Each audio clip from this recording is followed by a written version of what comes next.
Hay galeristas y marchantes que venden cuadros y luego está Larry Gagosian. Y lo interesante de esta figura es que no viene de ninguna familia vinculada con el mundo de la historia, del arte, de los coleccionistas, ni tampoco tiene una formación específica vinculada con el mundo de los museos. Viene literalmente de vender pósters y fotografías en plena calle. Y todo ello, sin saber muy bien cómo ni por qué, le ha llevado a convertirse en uno de los mayores marchantes de arte de la historia. Dicho de otro modo, en alguien capaz de decidir qué es importante y qué no en el mundo del arte contemporáneo. Y sobre todo, ¿cuánto vale? Larry Gagosian nace en 1945 en Los Ángeles como hijo único de una familia armenio-estadounidense. Como digo, vivían bastante alejados del concepto artístico, por lo menos en lo que son las artes plásticas. Y esto lo digo porque evidentemente su madre sí que había trabajado como bailarina, como cantante y como actriz, pero en su casa pues no se consumía este tipo de producto y tampoco es que formara parte de las conversaciones, digamos, más habituales. De hecho, él mismo en más de una ocasión ha dicho que de niño tampoco es que fuera un niño ni muy interesado por la cultura ni muy aplicado a nivel educativo y que incluso su relación con las autoridades era un poco, vamos a decir, compleja. Cuando parece que se empieza a encarrilar un poco, el muchacho decide meterse en literatura inglesa, pero de momento sigue con ningún tipo de relación y de vinculación con el mundo del arte. Es más, él asegura haber escuchado en la carrera que el arte contemporáneo no merecía ningún tipo de dedicación intelectual. Sin embargo, este tipo de comentarios son los que parece que empiezan ya a no cuadrarle del todo, porque justo en aquel momento él, a nivel personal, empieza a mostrar un poco de interés por el mundo de la fotografía. Trabaja en tiendas de discos, en librerías, en supermercados, incluso llega a ser secretario en la William Morris Agency, que básicamente es una especie de agencia de talentos especializada en el sector literario. Pero es más tarde, cuando está trabajando como aparcacoches, cuando empieza a vincularse ya a este mundillo y esto arranca y no tiene ningún freno. Como digo, cuando trabaja de aparcacoches se empieza a fijar en un vendedor ambulante que lo que hace básicamente es vender carteles y pósters. Decide copiar el modelo, se va a Beverly Hills, empieza a comprar pósters y carteles y evidentemente los revende más caros.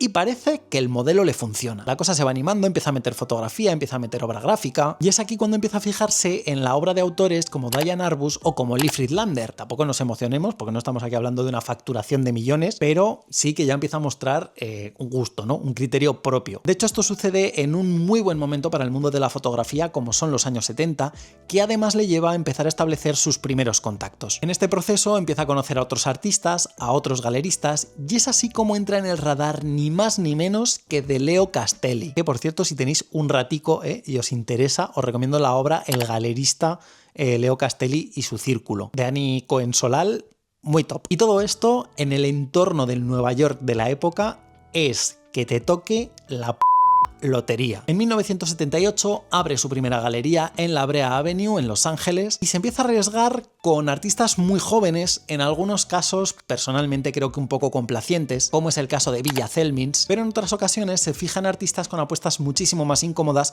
como la de Chris Barden. Y es así como empieza a trabajar su posicionamiento de marca. A nivel de marketing, sí.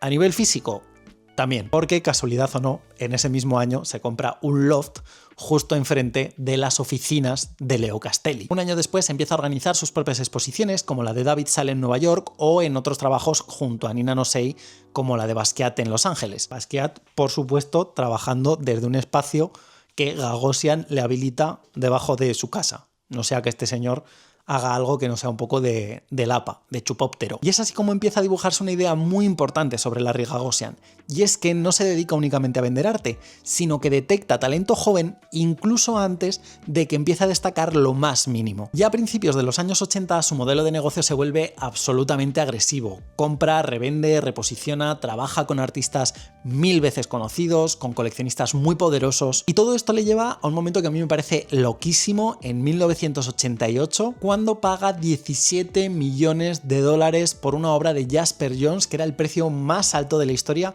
que se había pagado jamás por un artista vivo. Pero eso no es todo, porque esta compra era ni más ni menos que para Samuel Newhouse, presidente en aquel momento de Condé Nast, que seguramente sea más conocida por ser la empresa detrás de la publicación de revistas como Vogue, The New Yorker o Vanity Fair. Aún así, yo creo que el nivel más extremo que ha tenido fue en 2022, hace relativamente poquito, cuando adquiere una de las Shot Marilyn de Andy Warhol, adquirida ni más ni menos que por 195 millones de dólares, siendo la obra más cara jamás vendida en subasta pública. A día de hoy tiene casi una veintena de galerías repartidas entre Estados Unidos, Europa y Asia. Representa artistas como Jeff Wall, como Richard Prince, como Titus Capar, pero también trata de integrar en su trabajo una diversidad real exigida por los cambios del tiempo. Y es así como en 2021 integra en su equipo de trabajo a Antoine Sargent como alguien encargado principalmente de buscar nombres de artistas jóvenes afroamericanos y además de organizar exposiciones que toquen debates muy tangibles y muy del día a día. Pero no es oro todo lo que reluce, porque Gagosian también arrastra polémicas legales. ¿Desde que es famoso, dirás?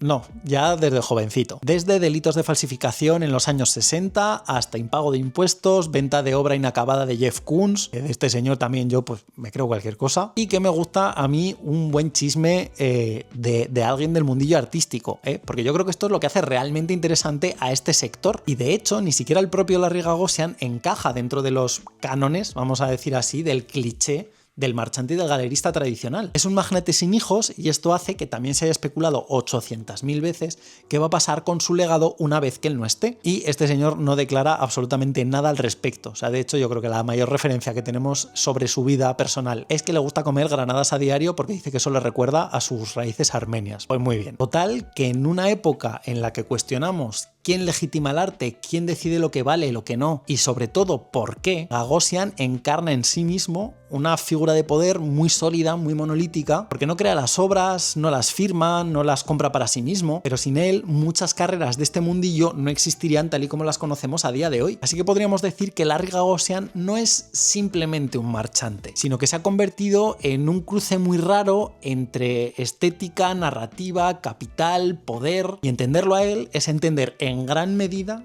cómo funciona el mundo del arte en la actualidad. ¡Hasta la próxima!